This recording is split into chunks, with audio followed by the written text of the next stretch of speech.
Yerimiz mi dar, ne var? Uçuyormuş herkes, o da kim oluyor? Sen kimsin, kim bunlar? En büyük kim?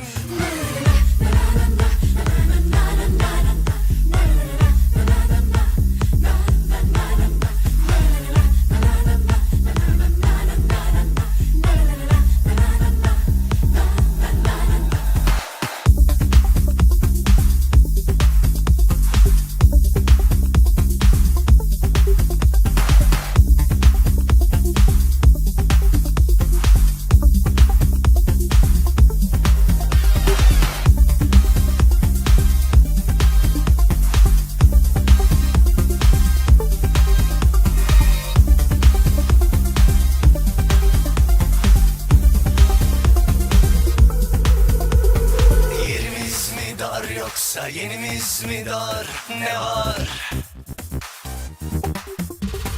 Uçuyormuş herkes, o da kim oluyor? Sen kimsin, kim bunlar?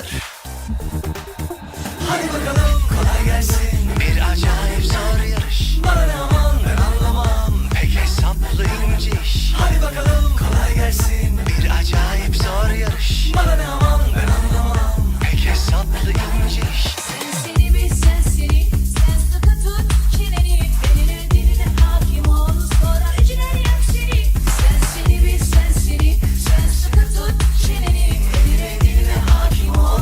Dikkat. Na na na na.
Hi everyone, welcome to the 2021 Turkfest event. My name is Elif and I will be your MC this year. For those joining us for the first time, Turkfest is an annual cultural festival in Seattle to celebrate various aspects of Turkish culture and share it with the greater community. It is part of the Seattle Center Festal and is presented by TACAWA and with the support of the City of Seattle. This is the 21st annual Turkfest and the second time we are doing it remotely, where you can join the celebration from the comfort of your homes or wherever you are.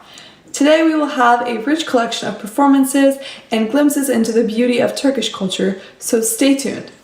And we encourage you to make this event as interactive as possible, so sing along, dance along, leave comments in the chat, do whatever your hearts desire, and have fun. But first, Mayor Durkan has some opening remarks for us. Hi, I'm Mayor Jenny Durkan. I would like to share a special greeting with the Turkfest and express my appreciation for the part the Turkish community has placed in the livelihood, culture, and community of our city. October is Turkish Heritage Month in our state, and so it's fitting that Turkfest seeks to provide the bridge of understanding between Turkish-Americans and our residents who are not familiar with Turkish culture. Festival organizers are especially keen on creating a connection among people during this challenging time. Please accept my warmest regards for a meaningful and enjoyable virtual festival.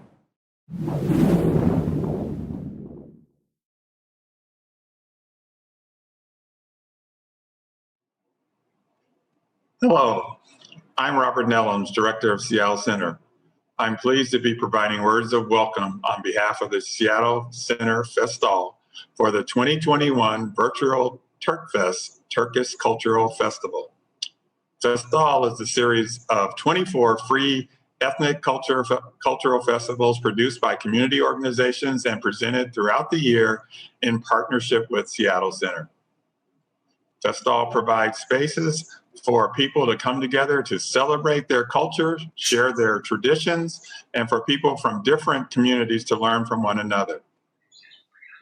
I want to start today by recognizing and extend a huge congratulations for this year's 20th year of Turkfest. Seattle Center has tremendous appreciation for the relationship built with the Turkish community, and we thank the Turkish-American Cultural Association of Washington for 2 decades of partnership. Today, I'm here with Burcu Birka, producer of the 2021 Turkfest and part of the leadership at the Turkish-American Cultural Association of Washington. Hello, Burcu. Thank you for chatting with me today, and thank you for your dedication in organizing this wonderful festival for all to enjoy. Hi, Robert. Yeah, nice to see you. Hi. Thanks for all your efforts on the Seattle Center side. Oh, well, thank you. We'll thank Heidi and Vivian for that. So, Burcu, tell us about how Turkfest fits into the mission of the Turkish-American Cultural Association of Washington. So, Turkish-American Cultural Association of Washington, or TACAWA, we usually shorten, because it's a mouthful. It's a nonprofit org dedicated to guide and enhance awareness of Turkish culture in Pacific Northwest local communities, cultivate relationship between Turkish Americans or any community, really. So for in that goal, TACAWA organizes various festivals, including Turkfest, various events throughout the year.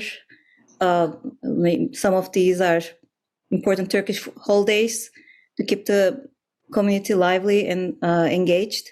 Mm-hmm. Although it's been hard, everybody knows, but yeah, we've been working on it. Still having the communication working and having relationships between communities alive.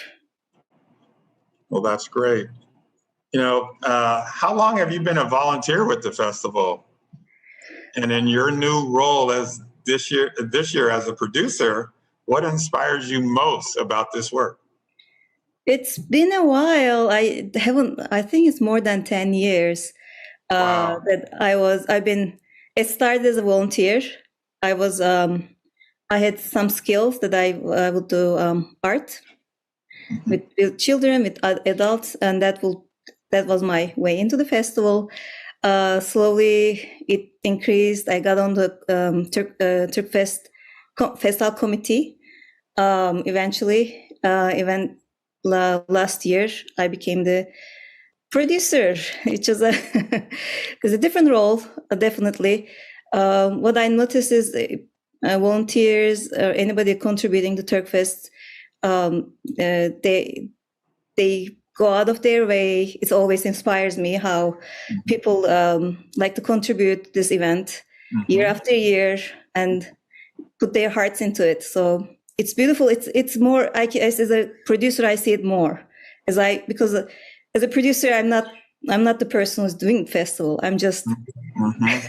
It's always the volunteers are holding up the festival. So, it's inspiring. That's a wonderful way to put that. Yes.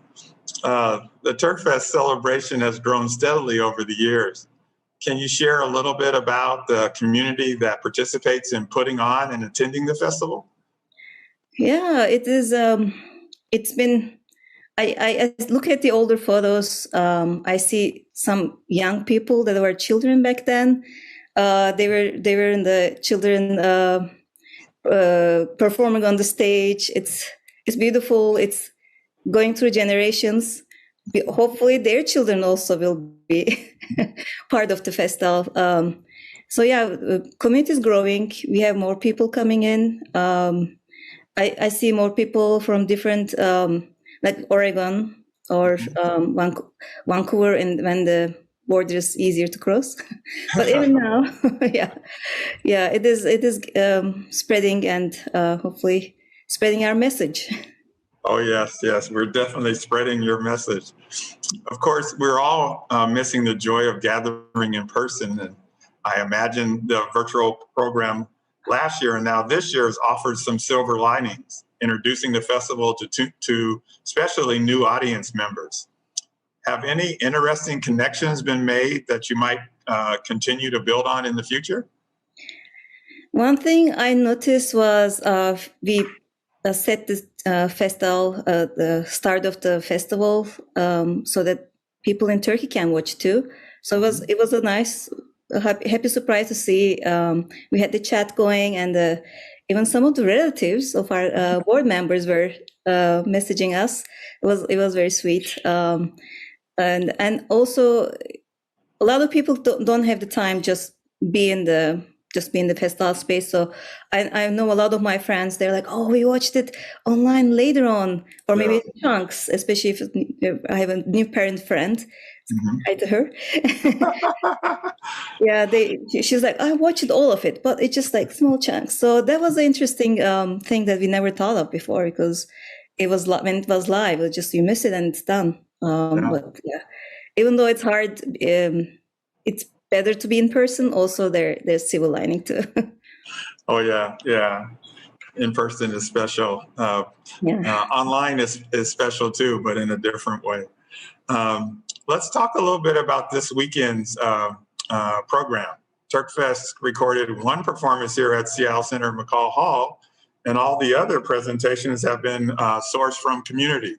What are some of the highlights we can look forward to? So we have a lot of music and some dancing and some food presentations.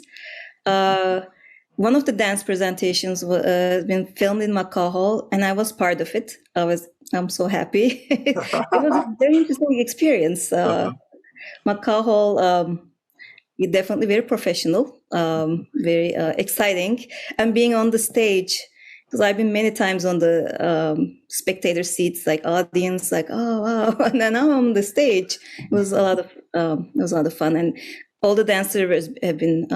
They said this was unforgettable experience for them. We have, of course, we have a lot of community sourced material. I feel like we're coming to their houses almost. A lot of people filmed in their houses and backyards. So it's also nice and intimate. Hopefully, people will like that. Oh, that sounds amazing. It is very, very, very cool. Before you go, Burcu, is there anything else you'd like to mention? I'm always curious. I also pretty into technology, and I work in the technology space. So what's your thoughts on how technology affects how we interact these days? Well, it's a great question, first of all, and I thank you for asking that. I think that a lot of times we take a lot of things for granted about how we do things and so forth. And imagine how COVID would be if we didn't have technology. Imagine how disconnected we would be.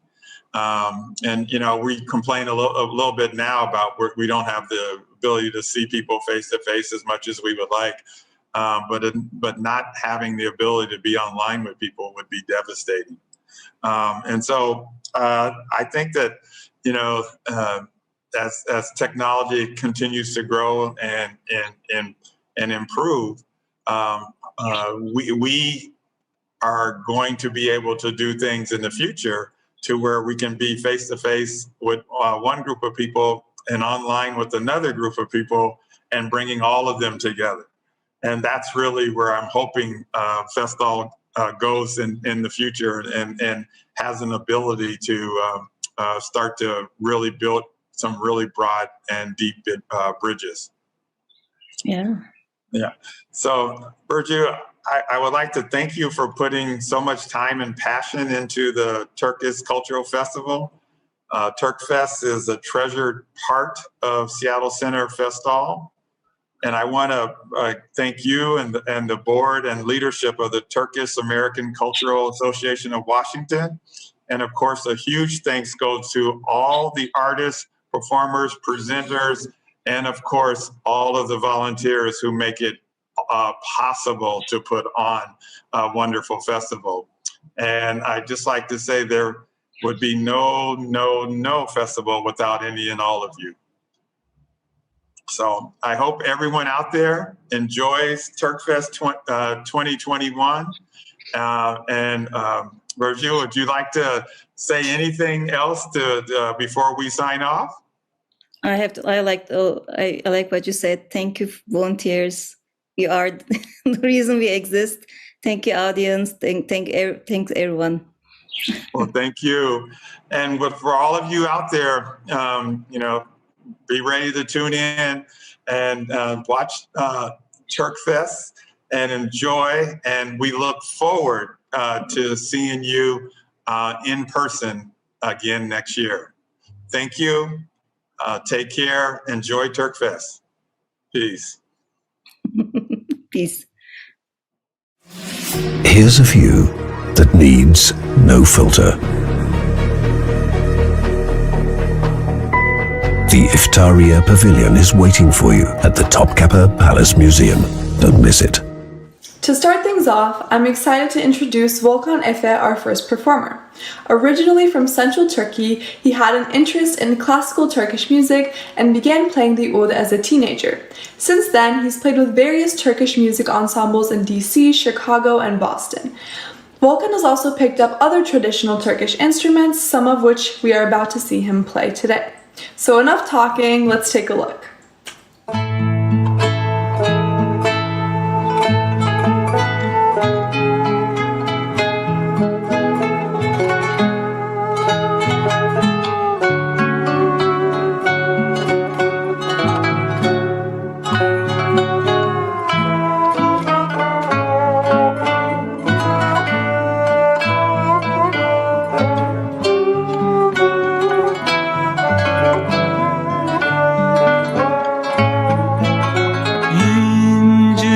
İncecikten bir kar yağar, tozar elif elif diye.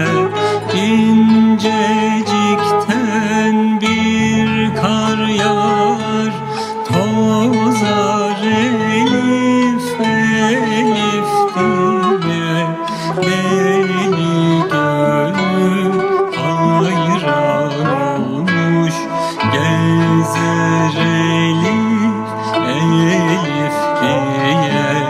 Yar sana hayran, can sana kurban. Derdime derman bulamam, aşktan el aman, aşktan el aman.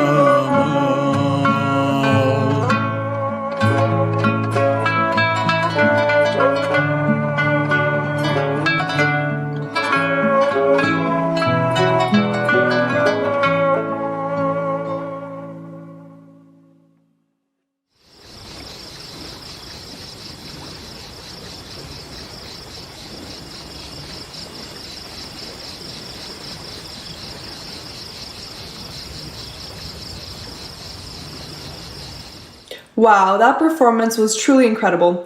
Volkan can play so many instruments, he formed a band with just himself. Now that's pretty impressive.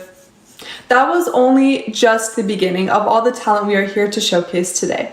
Ahmet Serkan is a jazz, opera, and pop singer from Turkey, and he has performed professionally in many countries. We are lucky to have him here again this year, singing Sultani Yega. Roll the tapes.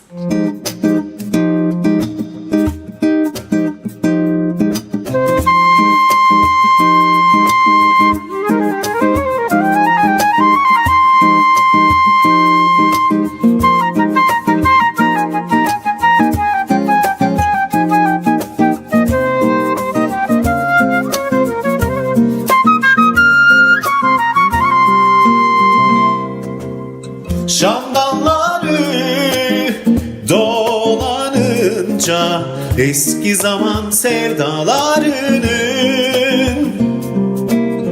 başlar ay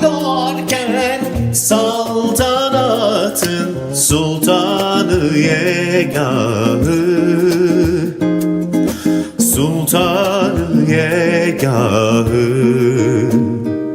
Tenden emli yumuşaklığı Denizden gelen ahını Gizemli kanatları Ruhta ölüm karanlığının Başlar ay doğarken saltanatın Sultanı yegahı Sultanı yegahı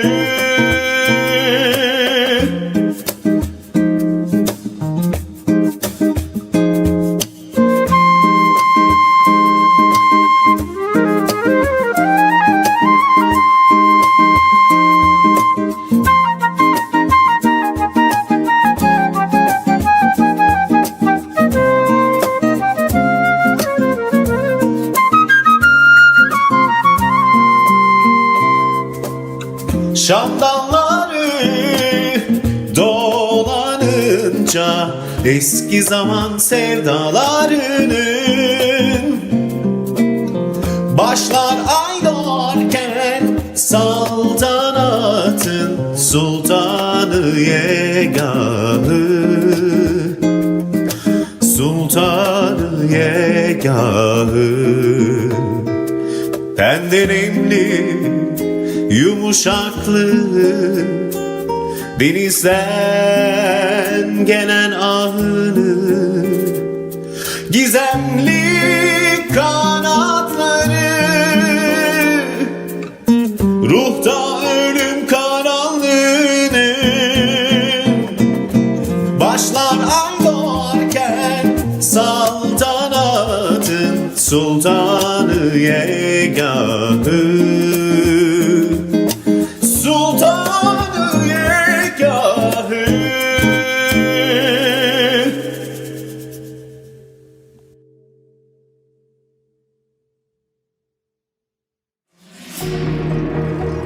This is the 0 point in time. Göbekli Tepe is waiting for you in Şanlıurfa. Don't miss it.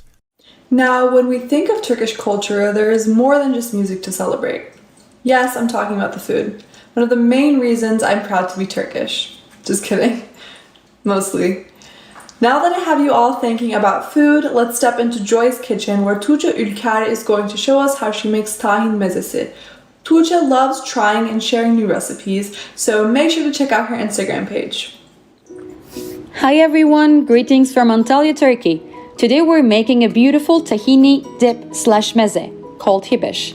You can either enjoy it with Turkish pide or your favorite vegan chips.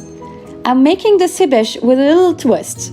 I'm adding some sauteed onions to add a bit of sweetness to it. I cook the onions with a bit of cornstarch to soften them up quickly. And here is our main ingredient, tahini. In Antalya, we like to add tahini to almost anything.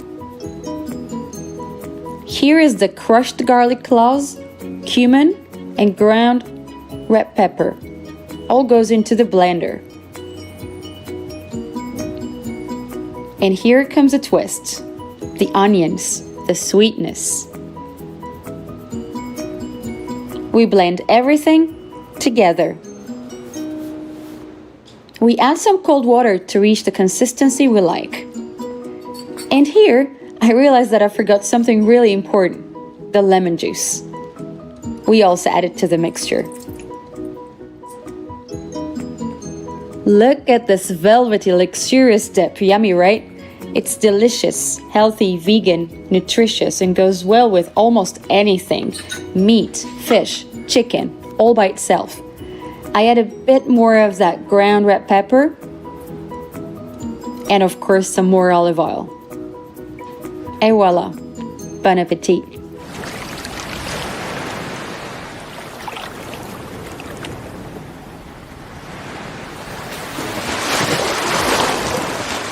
After that cooking video, I know I'm really wishing Turkfest wasn't remote right about now. Thank you, Tuğçe. That looks delicious. We're going to have more food content coming, so if you want to take notes, have a paper and pencil ready, my friends. Our next performer has been involved in music for 20 years. Burcu Durmaz is a very talented singer who has performed as a backup vocalist for various other singers and has used those experiences to pave her own way as a singer. She will be singing Gel Ey Seher for us, and I personally can't wait, so let's see it.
Başlar dünyaya ne güneş uyan, al elvan boya, yoksa bu deniz uçar.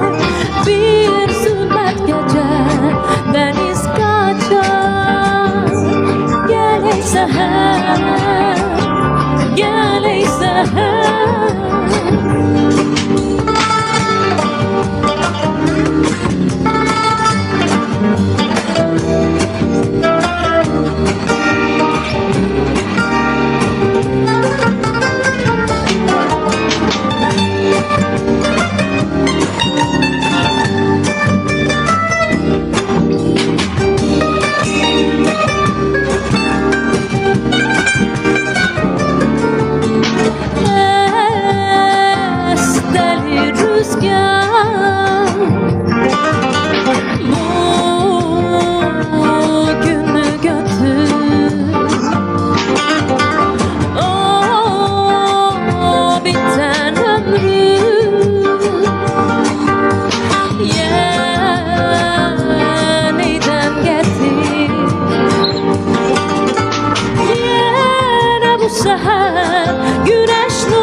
Deniz kaçar. Gel ey seher, gel ey seher, gel ey seher, gel ey seher.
You're invited to the residence of the sultans. The harem is waiting for you at the Topkapi Palace Museum. Don't miss it. That performance was absolutely beautiful. Thank you, Burcu. Next, we have Izumi Fairbanks, who has been a key part of Turkfest for many years, whether it be through folk dancing or playing music from the Black Sea region. Today, we will be watching a wonderful performance with both music and dance from Artvin, and she's brought some friends with her.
I loved that performance. It's great to see people coming together for music and dance.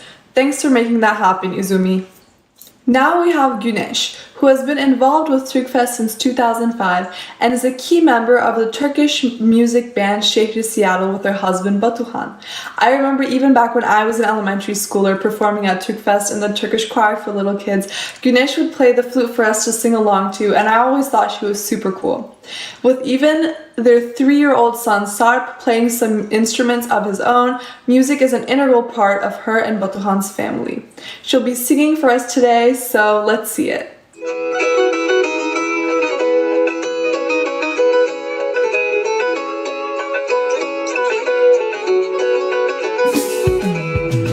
Baharda kuşlar gibi geldin kondun dalıma, susamıştım sevgiye, çiçekler sundum sana.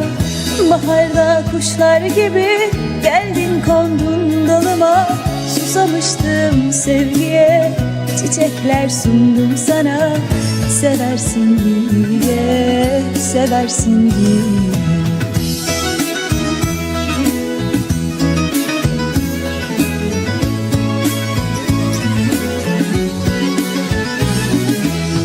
İstemem senden başka birini, tamamlıyoruz birbirimizi.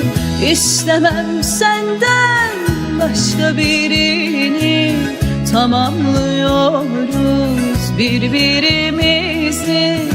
Kusurumuz sevilmek, sevmek olunca kusursuz olmaz insan hayatta. Baharda kuşlar gibi geldin kondun dalıma, susamıştım sevgiye, çiçekler sundum sana, seversin diye, seversin diye.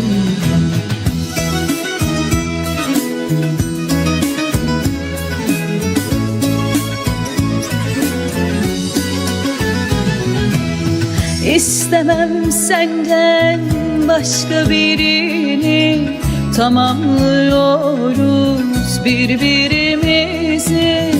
İstemem senden başka birini, tamamlıyoruz birbirimizi. Kusurumuz sevilmek, sevmek olunca kusursuz olmaz insan hayatta. Baharda kuşlar gibi geldin kondun dalıma, susamıştım sevgiye, çiçekler sundum sana. Baharda kuşlar gibi geldin kondun dalıma, susamıştım sevgiye, çiçekler sundum sana, seversin diye, seversin diye, seversin diye, seversin diye.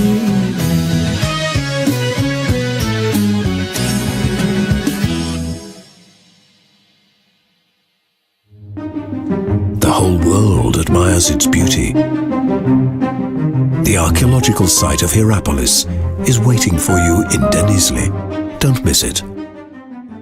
See, I told you she was super cool and talented.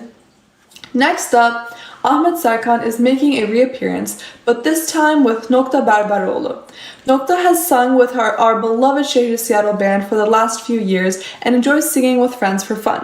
I don't know about you, but I'm very excited to see them both sing. Take it away.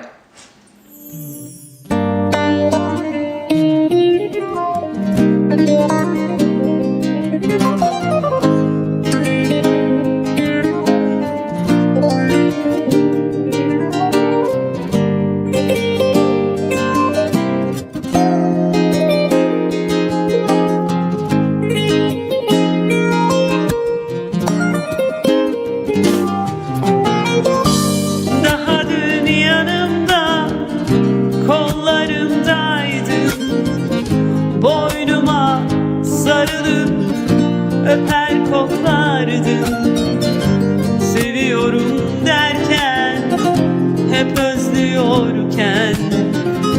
Şimdi neden bana yabancısın sen? Daha dün yanımda, kollarımdaydın. Boynuma sarılıp öper koklardın. Seviyorum derken, hep özlüyorken. Şimdi neden bana yabancısın sen?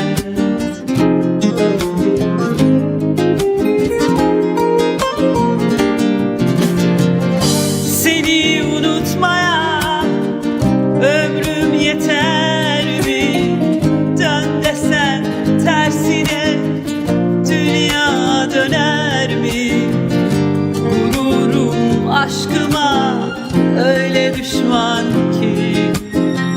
Geri dön, beni sev, dön diyemem ki.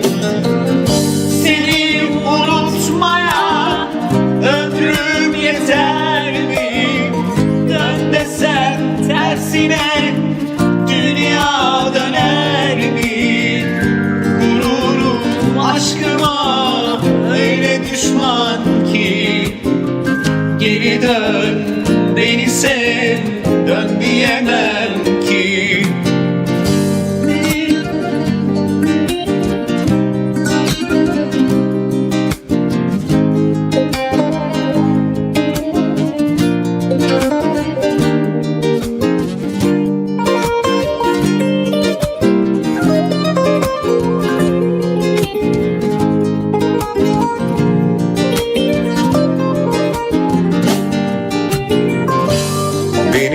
kaderimde ayrılıklar var.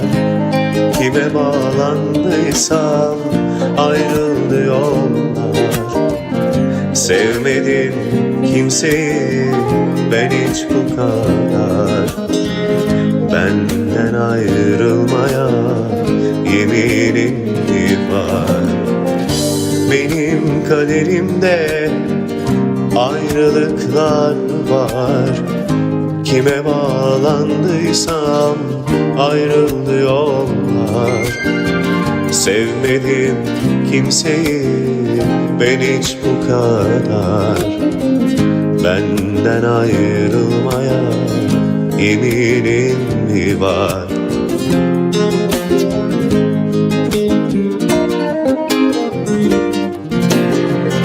Seni unutmaya ömrüm yeter mi? Dön desen tersine dünya döner mi? Gururum aşkıma öyle düşman ki. Geri dön beni sev, dön diyemem ki. Seni unutmaya ömrüm yeter mi? Dön desem tersine dünya döner mi? Gururum aşkıma öyle düşman ki. Geri dön beni sev, dön diyemem ki. Geri dön beni sev, dön diyemem ki. Geri dön beni sev, dön diyemem ki.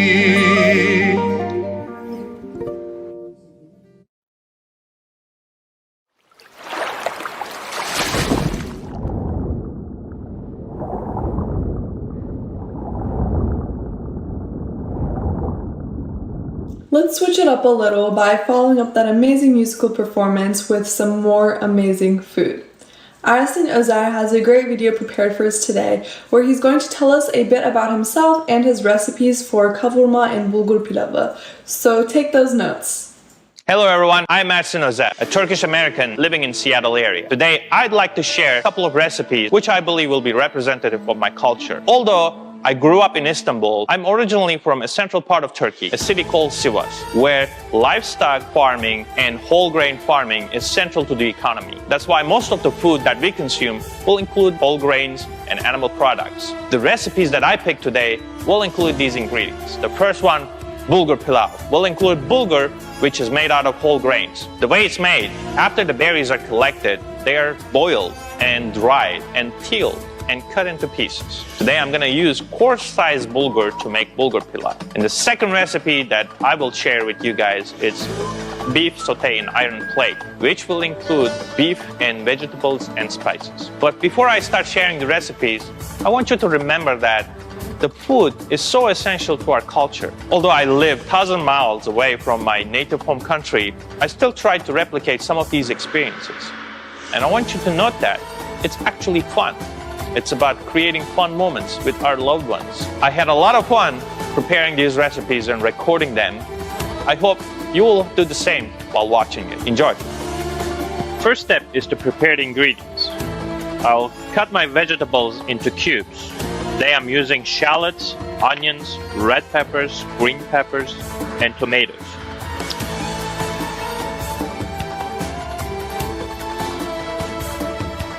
Also, I will need to separate my short ribs from the bones. I will keep the bones to make bone broth to be used in the bulgur pilav. And then I will cut the meat into smaller pieces. Once everything is ready, it's time to have fun.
Thank you for watching and see you next time.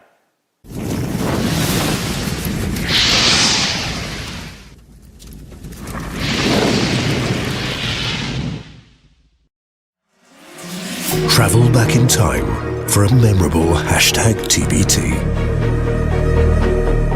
The archaeological site of Laodicea is waiting for you in Denizli. Don't miss it. I'm sorry, I feel like I should have given a warning before the video because that personally made my mouth water like crazy. That was very entertaining and informational at the same time. Thank you, Addison. Our next performer is Ayşen Cengiz. She spent 4 years working as a kemançe player at Istanbul University and has been the head of orchestra for many choirs for 13 years. The video we're about to see is very authentic, with Turkish people coming around the dinner table to just play and sing together. Let's see it.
Leblebi koydum da sakız annem, leblebi koydum da sakız annem, doldurdum masaba sakız annem, doldurdum masaba sakız annem.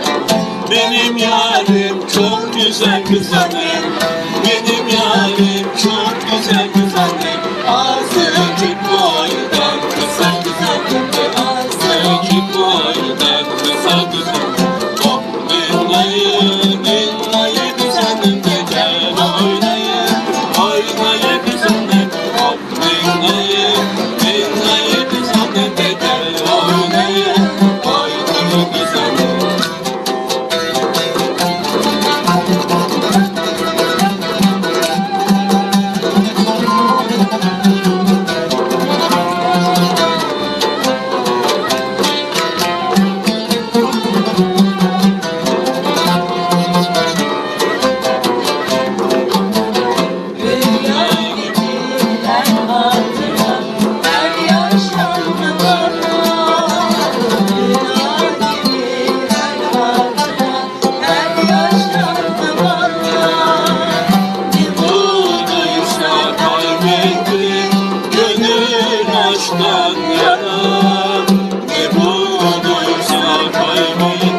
Now we have Tulin Yıldız singing a classical Turkish song.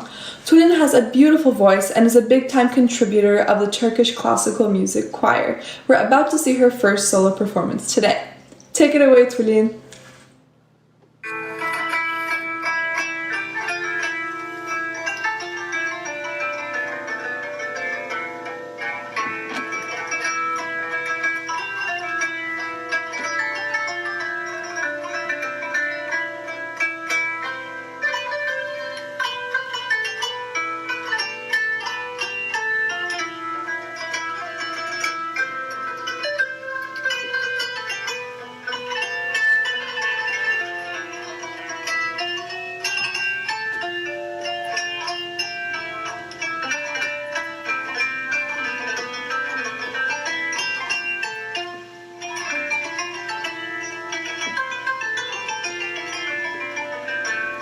Sözün güzel, sözün de gel. Deli gönlüm hep seni ister. Sözün güzel, sözün de gel. Deli gönlüm bak seni ister. Seninle bütün yollar cennete gider. Seninle bütün yollar cennete gider. Aşkımsın gel, canımsın gel. Bir tanem sevdiğim güzelim gel.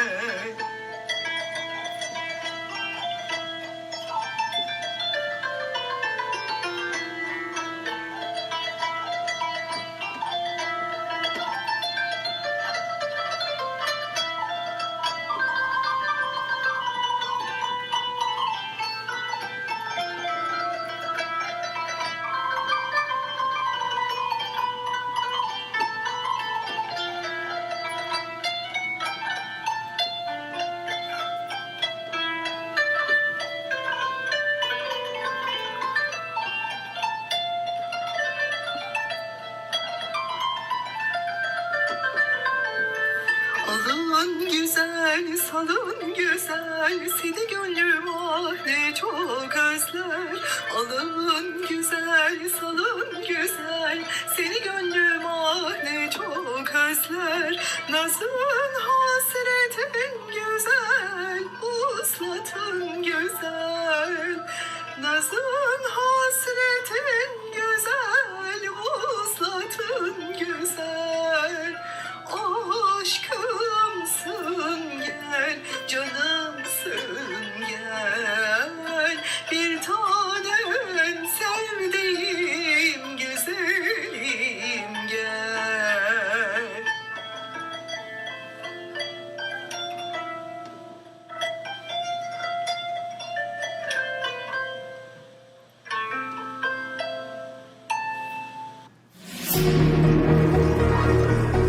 Is love really eternal? The world's oldest love poem is waiting for you at the Istanbul Archaeology Museums. Don't miss it. Burcu is back to bless our screens with her presence once again, this time with Dağılmak İstiyorum, which is a really fun song that I always find myself wanting to dance to. I'm really excited to see Burcu sing it, so let's go.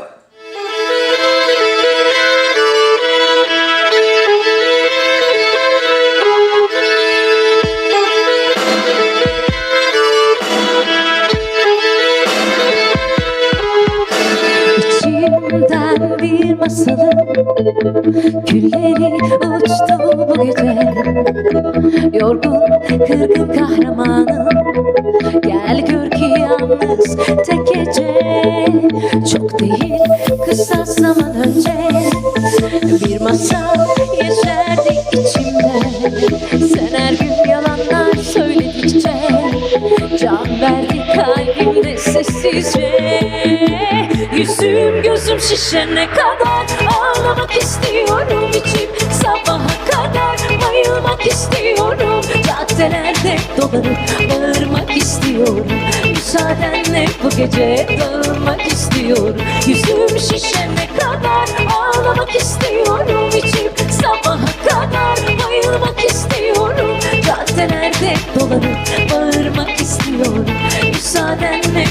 gece dağılmak istiyorum.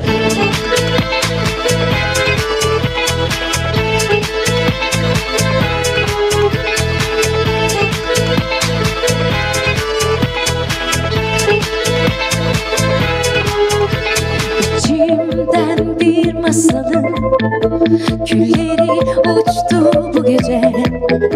Yorgun, kırgın kahramanım, gel gör ki yalnızca gece.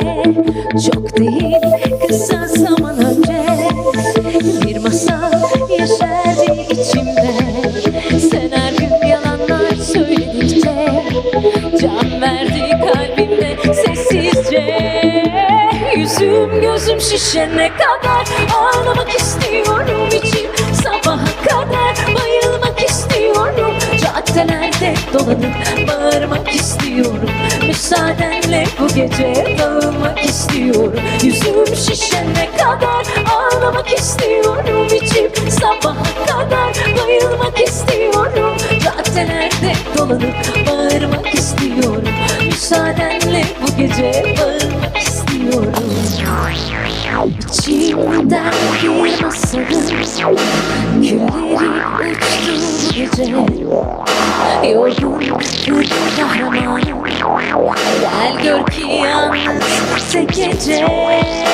Yüzüm gözüm şişene kadar ağlamak istiyorum, içim sabaha kadar bayılmak istiyorum. Caddelerde dolanıp bağırmak istiyorum, müsaadenle bu gece dağılmak istiyorum. Yüzüm şişene kadar ağlamak istiyorum, içim sabaha kadar bayılmak istiyorum. Caddelerde dolanıp bağırmak istiyorum, müsaadenle bu gece dağılmak istiyorum.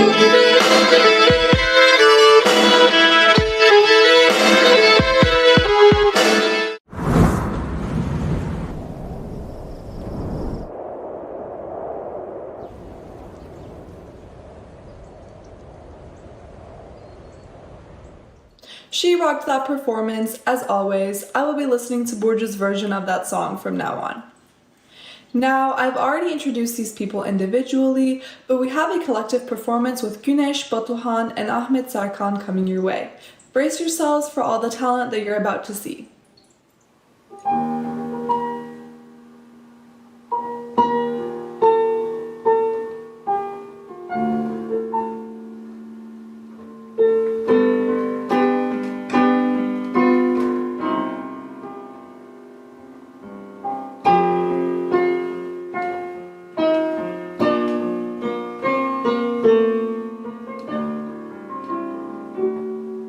Bir arada olabilmek imkansız, bir arada kalabilmek ne mümkün.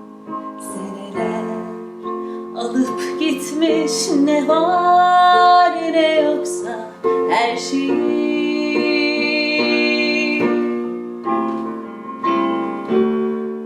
İnanılmaz değişen benliğim, inanılmaz bu yabancıdaki sen misin?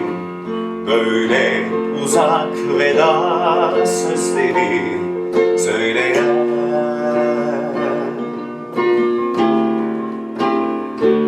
Geri dönme, inan içten değil, hali var ya. Tutamazsın kendini, biri bitmek. Ya olursa dersine bile bile her şeyin bittiğini. Geri dönmek, inan içten değil, hali var ya. Tutamazsın Kendini bir bitmek. ya olursa dersine bile bile her şeyin bittiğini. sonradan kor, sonradan kor.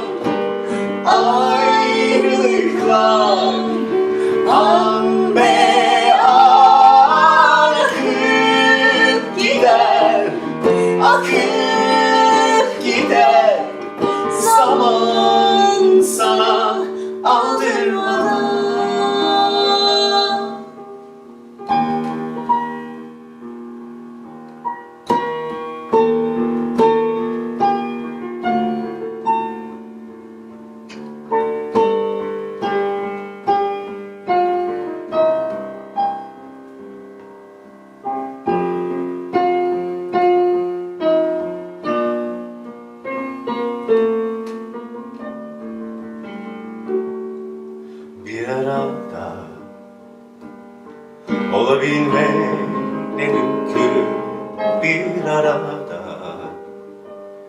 kalabilmek imkansız.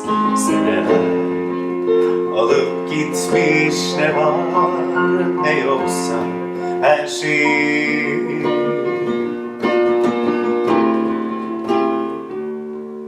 İnanılmaz, değişen ben miyim?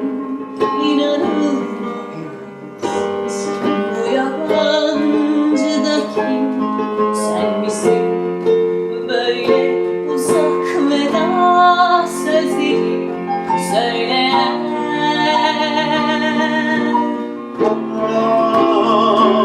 Geri dönmek inan içten değil. Hani var ya, tutamazsın kendini bir ümitle. Ya olursa dersine bile bile her şeyin bittiğini. Geri dönmek inan içten değil. Hani var ya, tutamazsın kendini bir ümitle.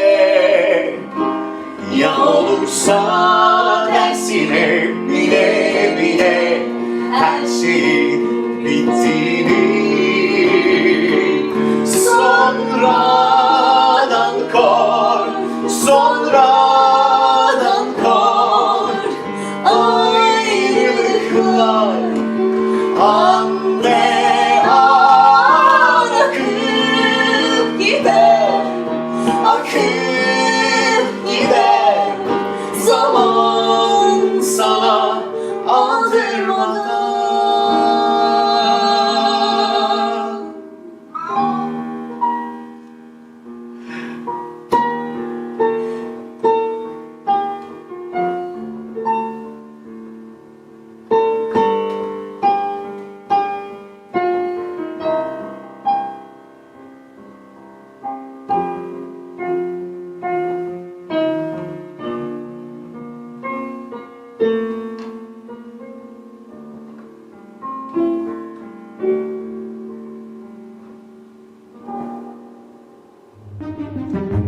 Beauty that will make your head spin.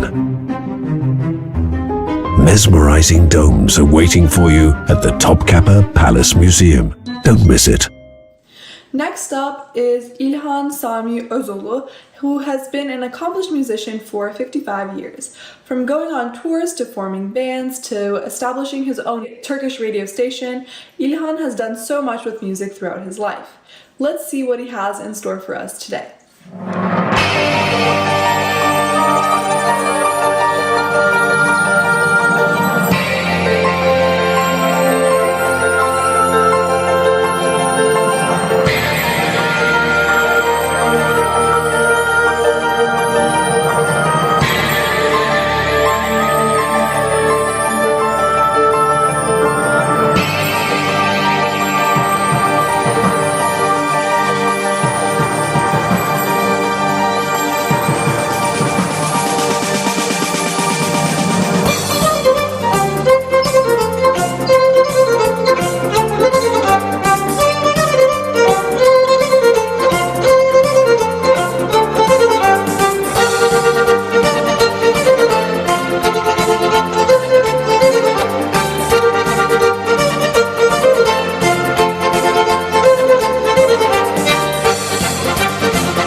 Our next performer, Janelle Bell Ayo, has been studying dance from various different countries, including Turkey, for the past 17 years.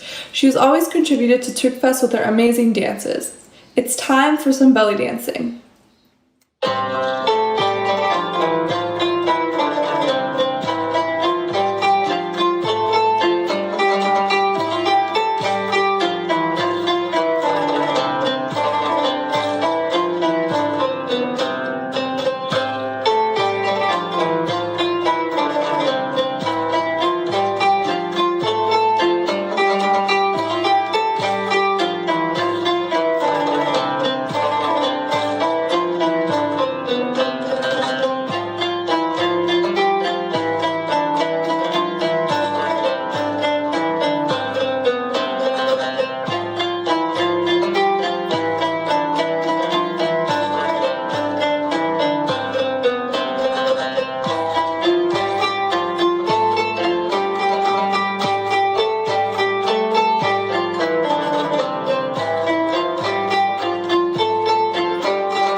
a reign of thousands of years.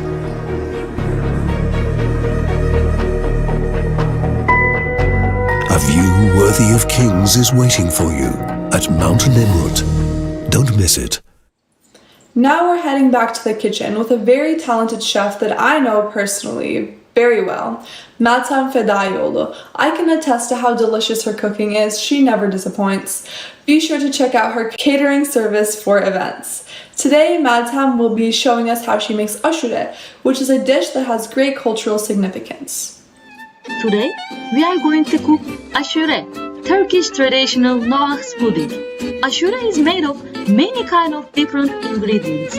While preparing, we have two steps, cooking and decorating. We are going to use for cooking barley, kidney beans, garbanzo beans, apricots, raisin, sugar, orange zest, rice. Everything is going to be together.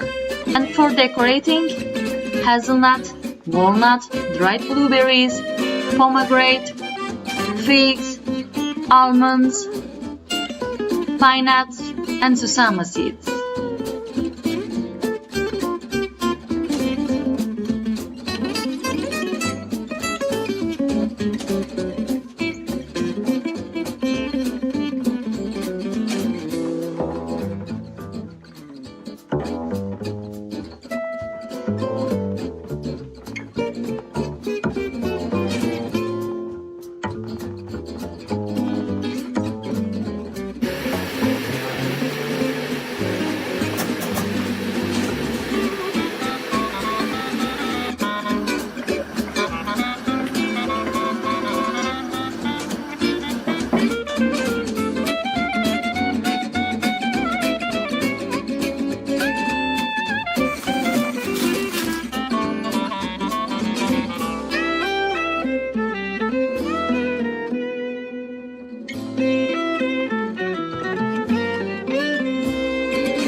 Aşurelerimiz hazır.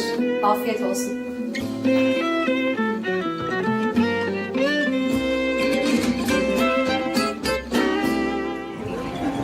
So, how was Turkey?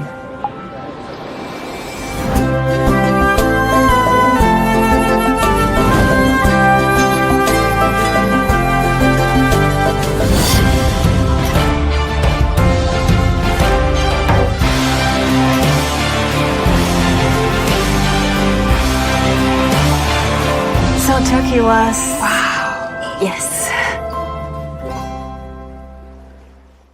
Now we have some familiar faces making a reappearance. Ahmet Sarkan will be singing another song for us, followed by Burcu Durmaz.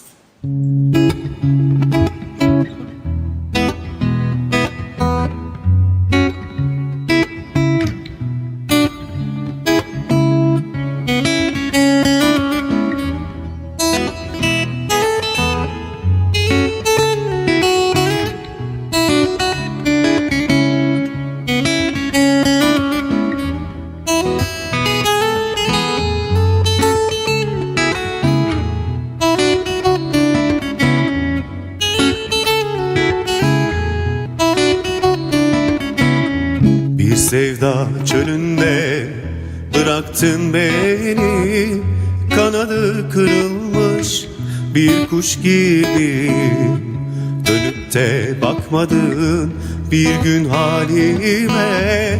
Sokağa atılmış bir taş gibiyim. Dönüp de bakmadın bir gün halime. Sokağa atılmış bir taş gibiyim.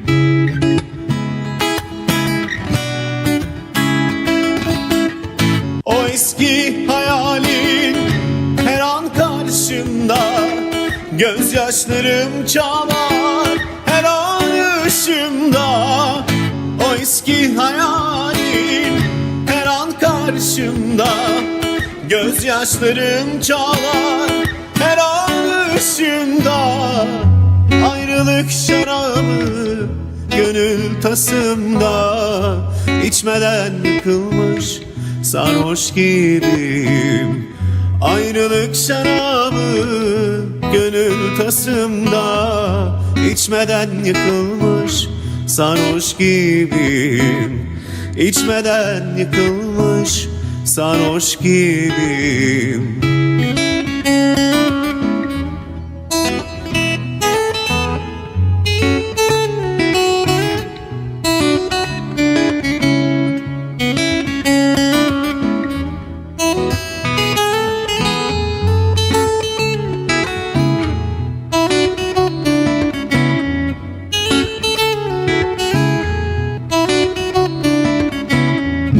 Acılar çöktü bak sensiz varıma.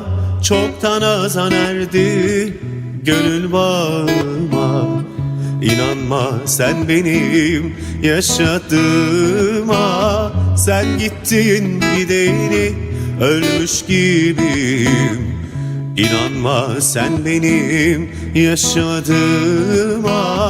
Sen gittin gideni ölmüş gibiyim.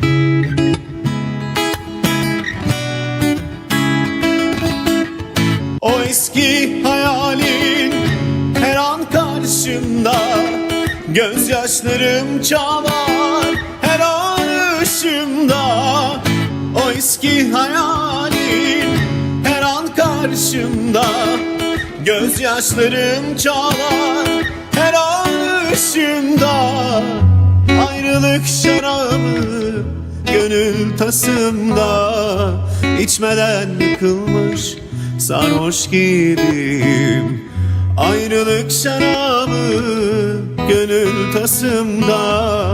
İçmeden yıkılmış sarhoş gibiyim. İçmeden yıkılmış sarhoş gibiyim.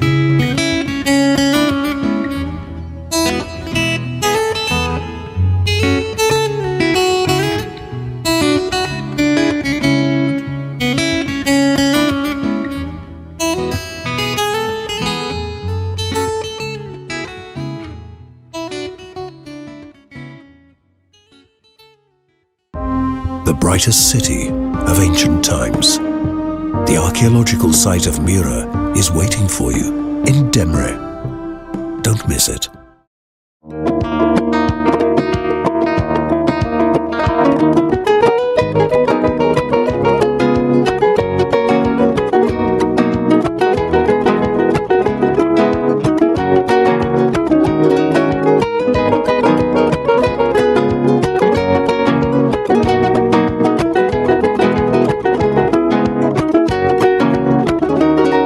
Her gün bir şey daha biter.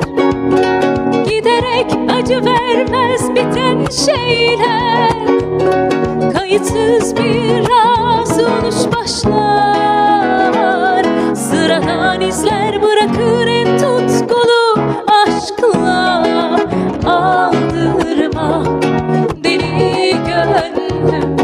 Giden gitsin sen şarkılar söyle içinden boşver. Aldırma deli gönlüm. Giden gitsin sen şarkılar söyle içinden. Ay ay ay ay ay ay ay ay ya. Ay ay ay ay ay ya. Ay ay ay ay ay ay ya. Ay ay ay ay ay ya. Ay ay ay ay ay ay ay ay ya. Ay ay ay ay ay ya. Ay ay ay ay ay ay ay ay ay ay ay ay yalanlarla yasaklarla yazılır hesabına günah güller bitmez bu son pişmanlıklara soluyor birer birer içimizdeki güller aldırma deli gönlüm giden gitsin sen şarkılar söyle içinden boşver aldırma deli gönlüm giden gitsin sen şarkılar söyle içinden boşver aldırma deli gönlüm giden gitsin sen şarkılar söyle içinden boşver aldırma deli gönlüm giden gitsin sen şarkılar söyle içinden boşver aldırma.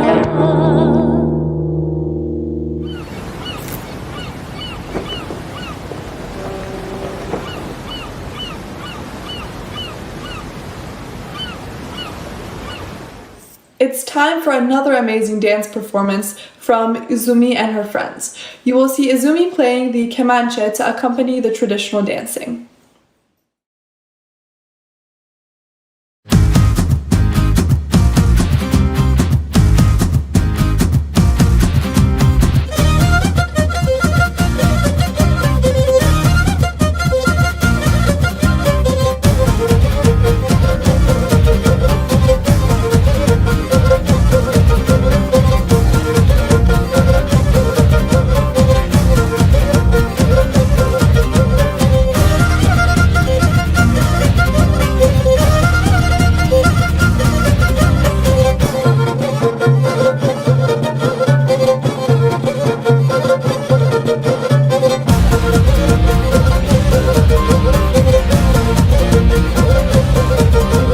Denizin dalgasıyım, deniz kasırgasıyım. Ben yarımın gözünde sevdalı busasıyım. Duvardaki saz mıyım, mahzendeki raz mıyım? Gönül kapılarımı sen iste açmaz mıyım? Duvardaki saz mıyım, mahzendeki raz mıyım? Gönül kapılarımı sen iste açmaz mıyım?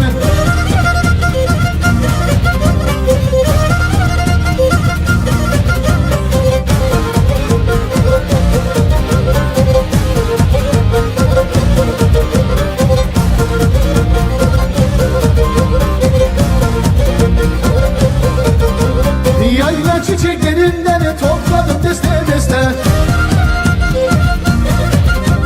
Sevdam bir türkü olsa söylerdim tek nefeste. Duvardaki saz mıyım, mahzendeki raz mıyım? Gönül kapılarımı sen iste açmaz mıyım? Duvardaki saz mıyım, mahzendeki raz mıyım? Gönül kapılarımı sen iste açmaz mıyım?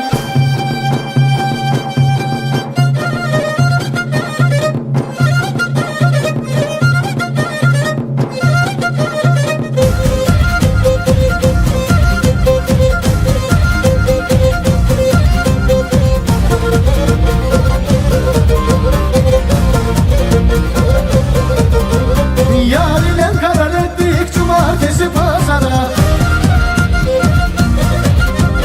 Bizim sevdalığımız girer bizde mezara. Duvardaki saz mıyım, mahzendeki raz mıyım? Gönül kapılarımı sen iste açmaz mıyım? Duvardaki saz mıyım, mahzendeki raz mıyım? Gönül kapılarımı sen iste açmaz mıyım?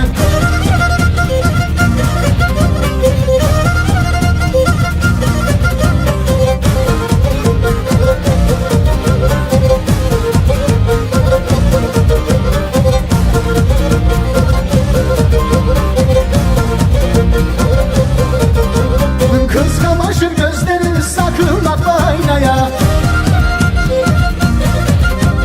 Ha bu güzelliklerin bedeli ki dünyaya. Duvardaki saz mıyım, mahzendeki raz mıyım? Gönül kapılarımı sen iste açmaz mıyım? Duvardaki saz mıyım? Bak sen de kiraz mıyım? Gönül kapılarımı sen iste açmaz mıyım?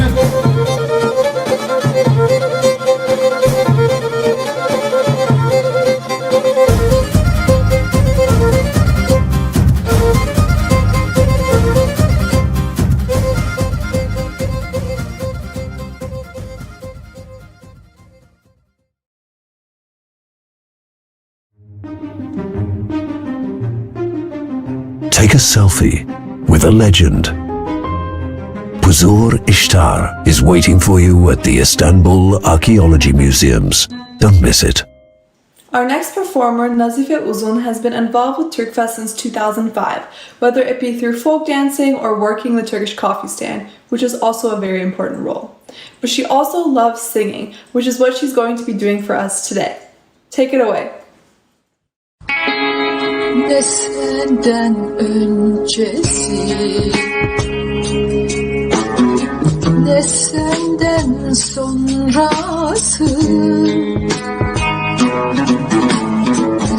ne senden öncesi,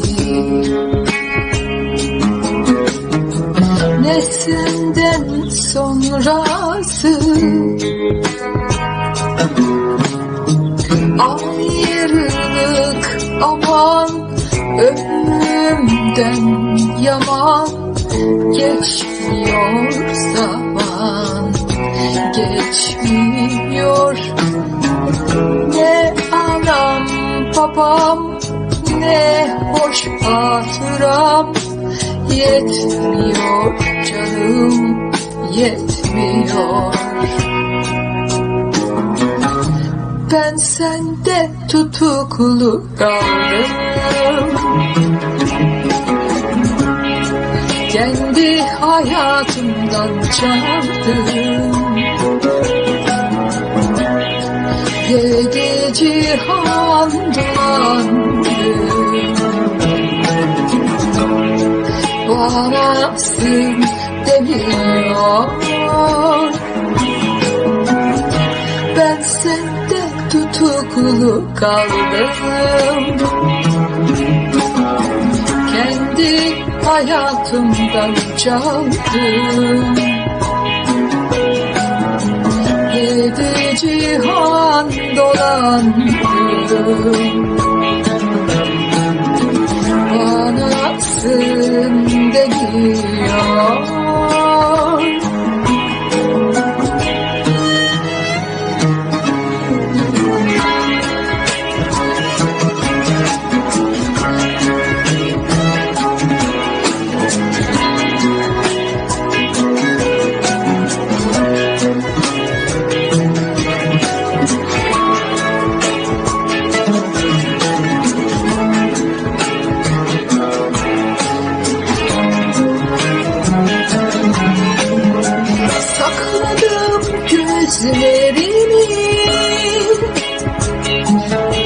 Sustum hep sözlerimi, yandım yar gözlerimi. Savur savur bitmiyor. Ben sende tutuklu kaldım, kendi hayatımdan çaldım. Yedi cihan dolandım, varasın demiyor. Ben sende tutuklu kaldım, kendi hayatımdan çaldım. Yedi cihan dolandım, banasın demiyor. Ben sende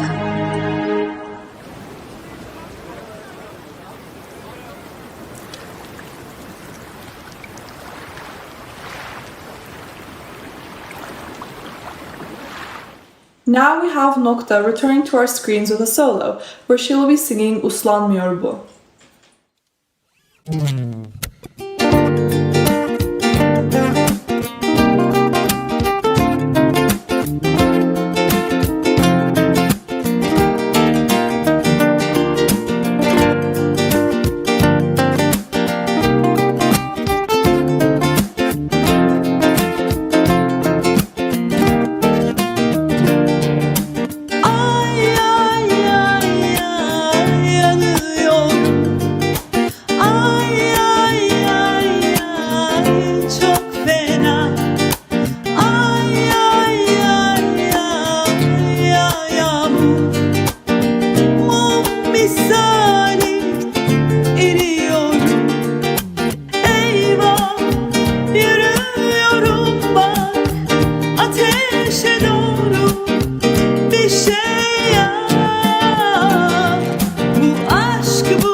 Sen onu gel anlat kalbe, yürüyor önümde büyük harbe, darbe üstüne darbe, ıslanmıyor bu. Ama sen onu gel anlat kalbe, yürüyor önümde büyük harbe, darbe üstüne darbe, ıslanmıyor bu.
Sen onu gel anlat kalbe, yürüyor önümde büyük harbe, darbe üstüne darbe, ıslanmıyor bu. Ama sen onu gel anlat kalbe, yürüyor önümde büyük harbe, darbe üstüne darbe, ıslanmıyor bu. Ama sen onu gel anlat kalbe, yürüyor önümde büyük harbe, darbe üstüne darbe, ıslanmıyor bu. Ama sen onu gel anlat kalbe, yürüyor önümde büyük harbe, darbe üstüne darbe, ıslanmıyor bu.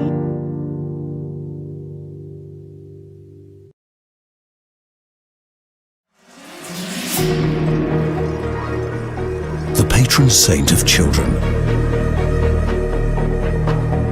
St. Nicholas Museum is waiting for you in Antalya. Don't miss it. And we're back in the kitchen with Tuğçe. This time we'll be learning how to make köpoğlu meze. Let's go! Hi everyone, this is Tuğçe from Joy's Kitchen. Today we're making one of my favorite Turkish mezes, köpoğlu. The main three ingredients are eggplants, tomato, and yogurt. We start by peeling the skin of the eggplants, leaving only a few stripes. Then we cut them into cubes as you can see here. We put the eggplants in generously salted water to release any bitterness. We grate the tomatoes directly into the saucepan. We add olive oil, crushed garlic cloves, salt, granulated sugar, and apple cider vinegar, and we'll leave them to simmer until they make a beautiful tomato sauce. We put the strained yogurt into a large bowl, then add apple cider vinegar and salt to it and mix thoroughly. You can use sour cream instead. We squeeze the excess water of the eggplants either by hand or with a clean kitchen towel. Then we deep fry them. When the eggplants are cooked, we place them onto paper towel to absorb the excess oil. Then we sprinkle a pinch of salt. We'll leave the sauce in the eggplants to cool down a bit. Then we start assembling our meze. We add the eggplants to the garlicky yogurt and mix well. Then we pour this mix into a dish and level the top with a spoon. Finally, we spread the fresh tomato sauce on top and we're ready to enjoy Kapolu.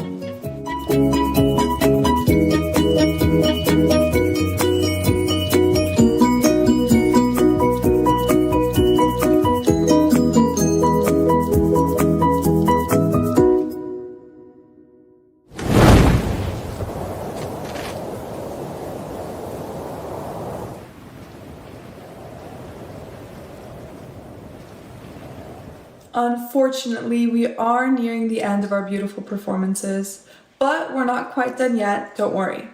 Right now we have Güneş, Batuhan and Ahmet, which is very exciting. These collabs really are amazing. I wish we could just keep them coming. Without further ado, here is Yalnızlık Senfonisi.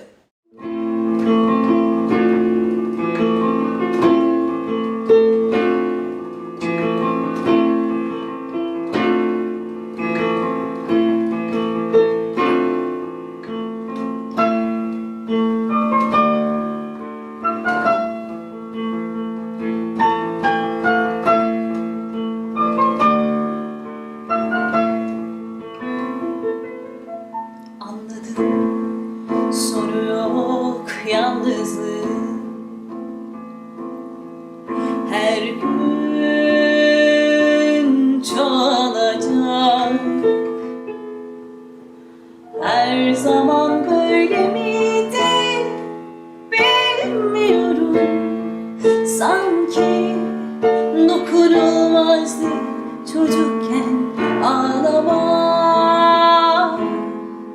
Alışır her insan, alışır zamanla kırılır incinmeye.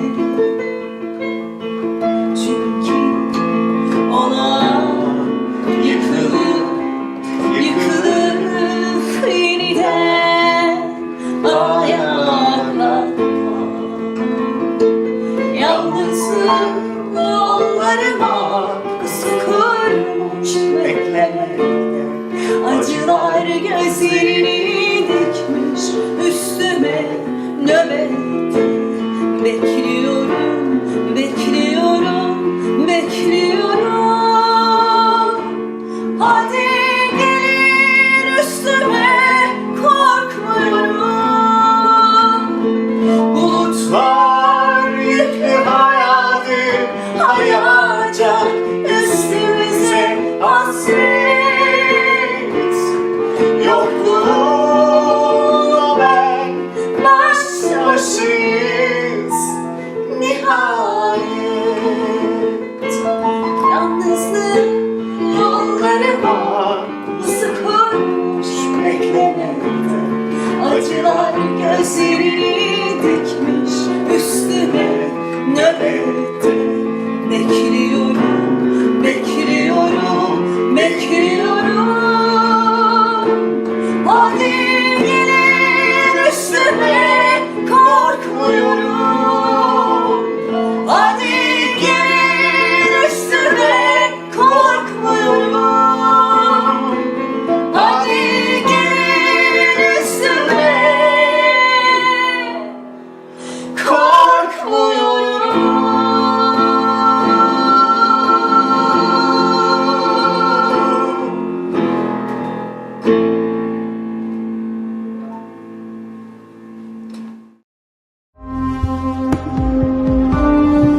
An epic 3D battle scene.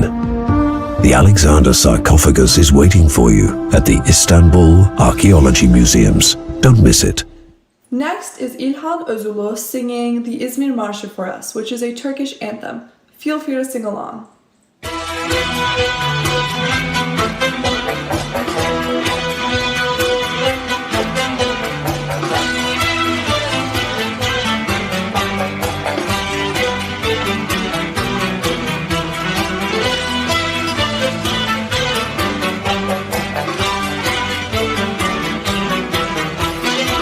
İzmir'in dağlarında çiçekler açar.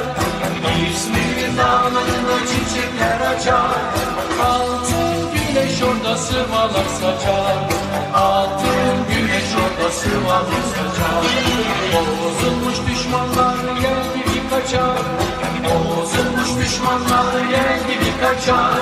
Yaşa Mustafa Kemal Paşa yaşa. Adın yazılacak yüce Mekke'ya. Yaşa Mustafa Kemal Paşa yaşa. Adın yazılacak yüce Mekke'ya.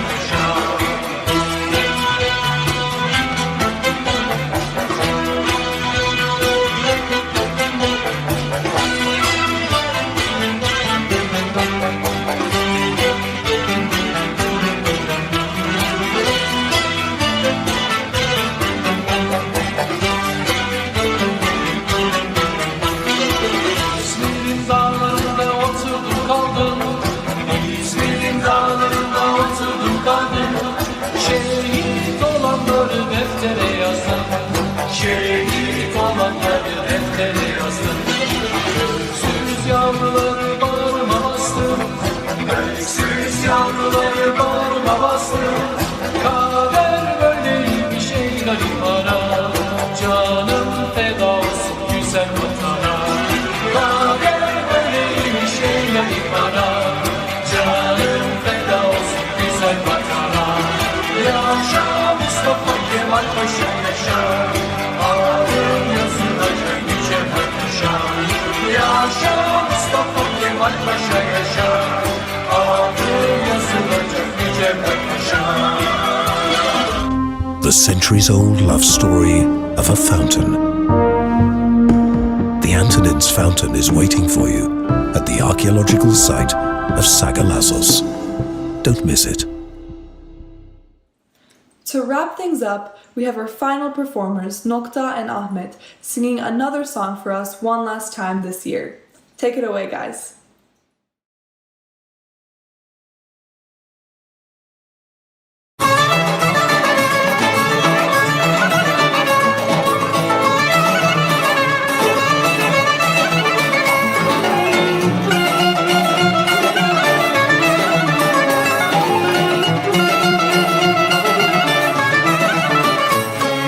Of köprüler yaptırdım gelip geçmeye, çeşmeler yaptırdım suyun içmeye karam, içmeye karam. Kalbi karar verdim alıp kaçmaya, boşa kostaklanma kostak değilsin karam, değilsin karam aman aman değilsin vay vay.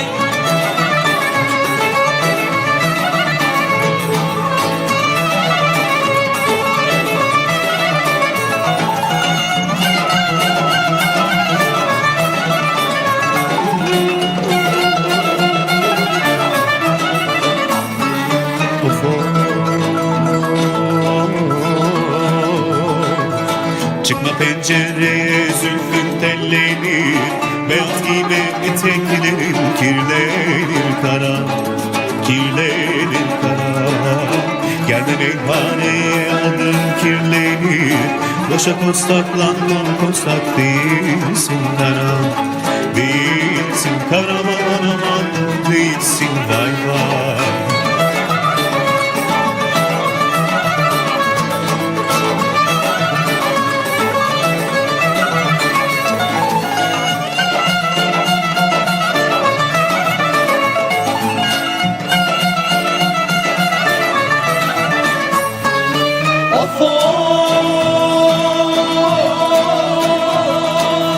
Armudu dağında pazar eyledim, kaşına gözüne nazar eyledim karam, eyledim karam. 80 şeftaliye pazar eyledim, yakmışlar ıslanmışım diyemem karam, diyemem karam aman aman diyemem vay.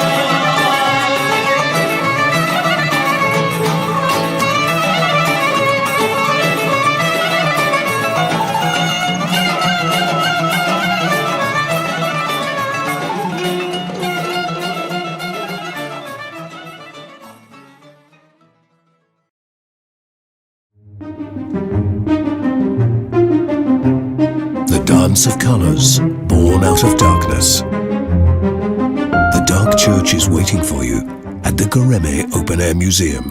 Don't miss it. Well, everyone, that is the end of our performances for this year. Let's have a round of virtual applause for all the fantastic performers. Thank you to everyone who contributed to this event: the City of Seattle, Seattle Center, Turkish-American Cultural Association of Washington, and volunteers, and of course, all of you.